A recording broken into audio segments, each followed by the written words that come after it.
Hey, my Pisces friends, welcome back to my YouTube channel. My name is Teri Hunter.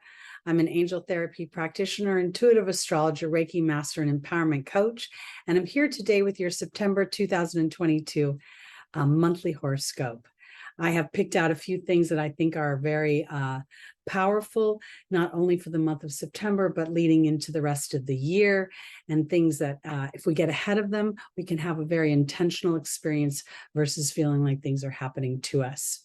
For the purposes of this video, this is whole sign Western astrology. I personally have been told repeatedly in my meditations that the moon is very influential, more influential than is initially acknowledged. The moon is our emotional body, it is our intuitive body, and we manifest on our emotions. So what we believe about ourselves emotionally comes out in the words and the thoughts that we use. So I think the moon is super important. If you don't know your moon sign, I would go to any one of the free birth calculators.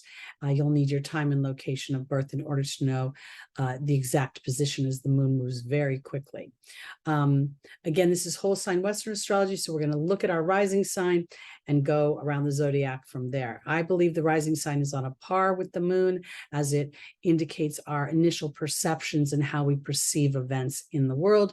The sun is how we exert ourselves in the world and the impression we leave on others. And then there's the stellium. The stellium is 3 or more personal planets in any one sign or house, which indicates a strong intention for the soul to address one particular aspect that it wants to evolve in for this lifetime. So let's talk about September for my Pisces, rising, moon, sun, and stelliums. The first thing that I want to talk about is Mars entering. Well, Mars has entered Gemini, but Mars on September 3rd will enter its pre-shadow period.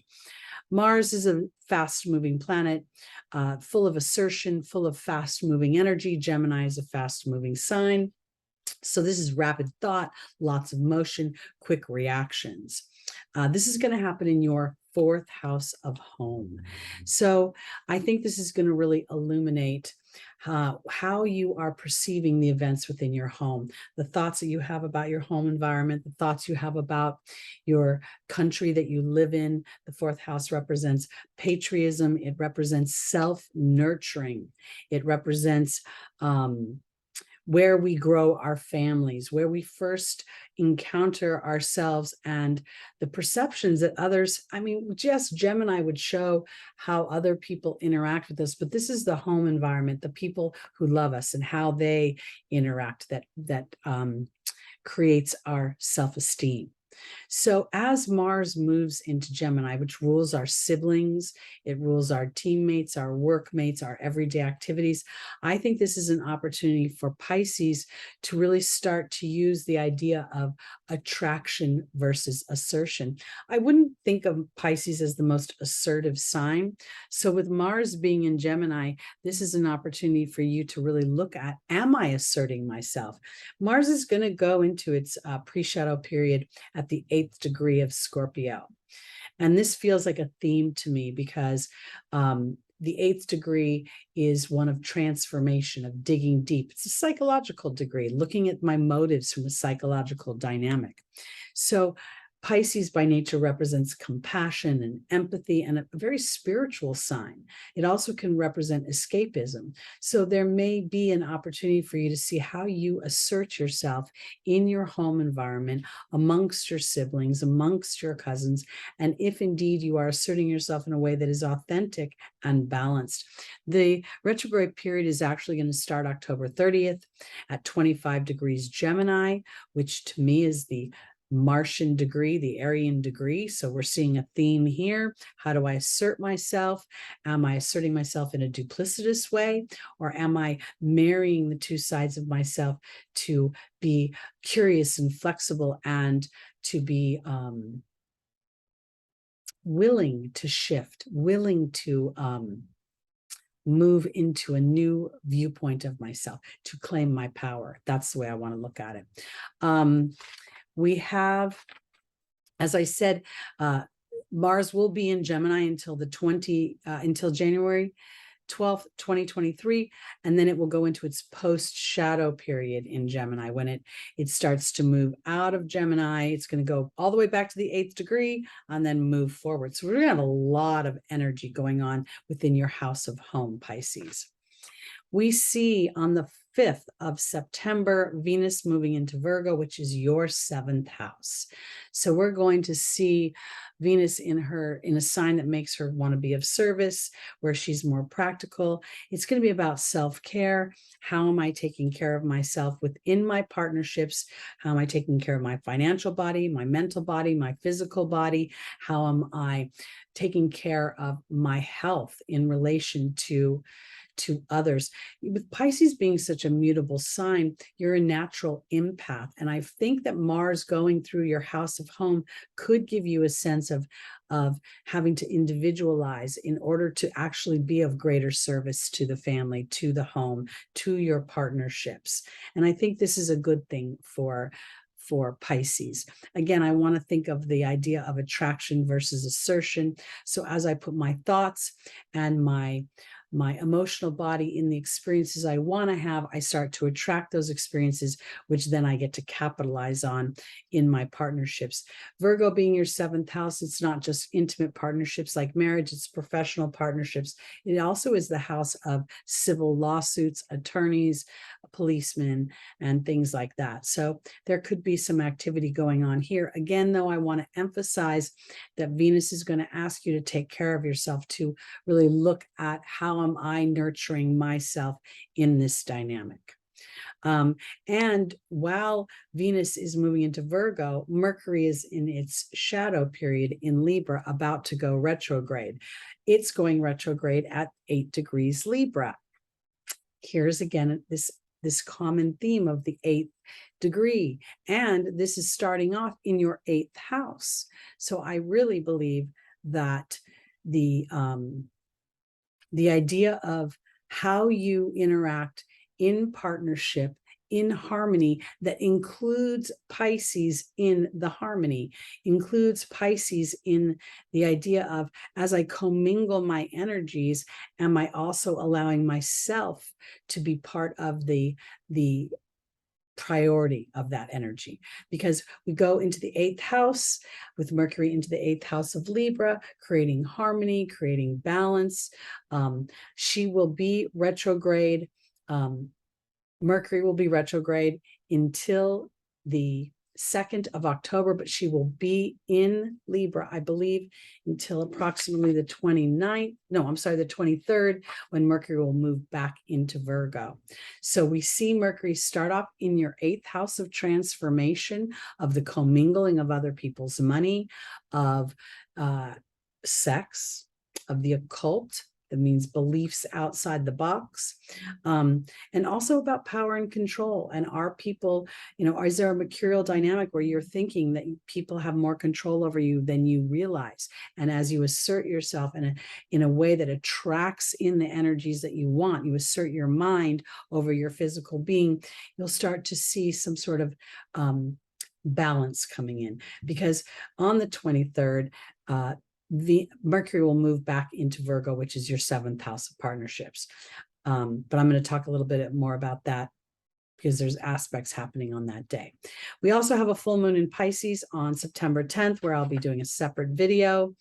On the 22nd, the sun moves into Libra.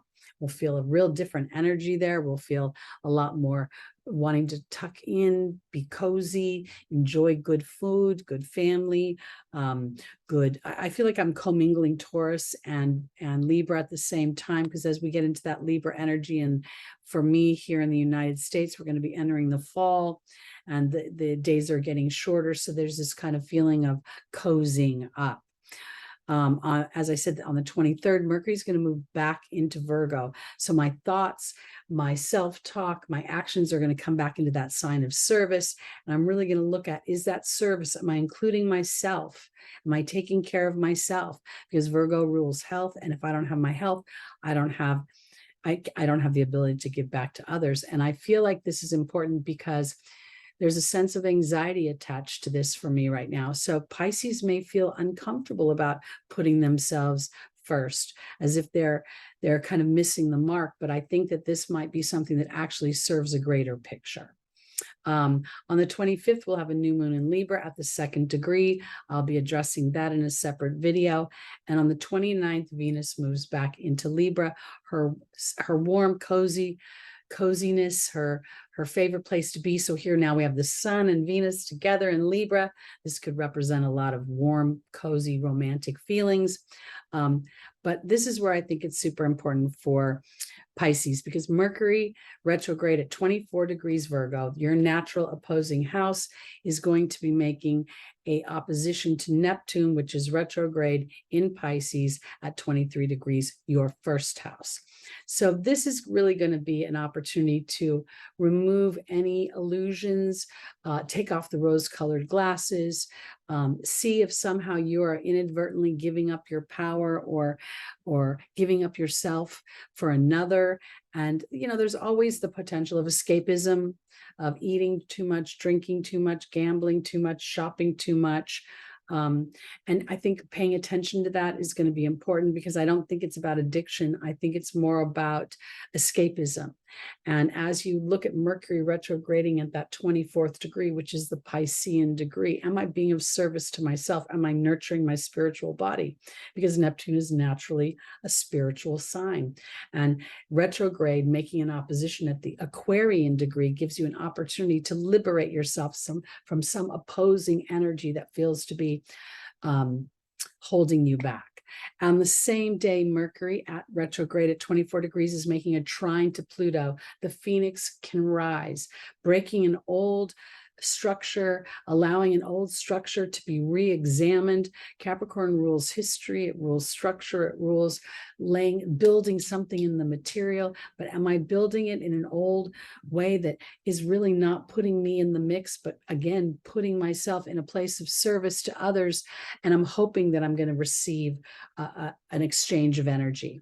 I think this is a really important time as Mars traverses Gemini in your house of home, in your house of patriotism and property. And, the fourth house rules oceans, and it rules the land we stand on. It really does.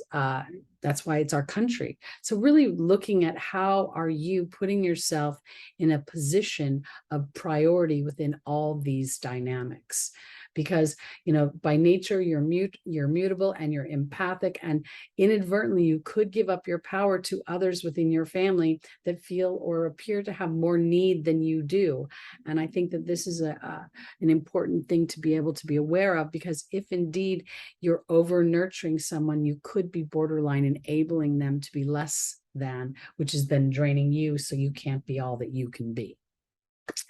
So that's it for September 2022 for Pisces rising, moon, sun, and stelliums. Again, my name is Teri Hunter. I'm an angel therapy practitioner, intuitive astrologer, Reiki master, and empowerment coach. I'm available for readings. If you'd like to book one, my information is in the description below.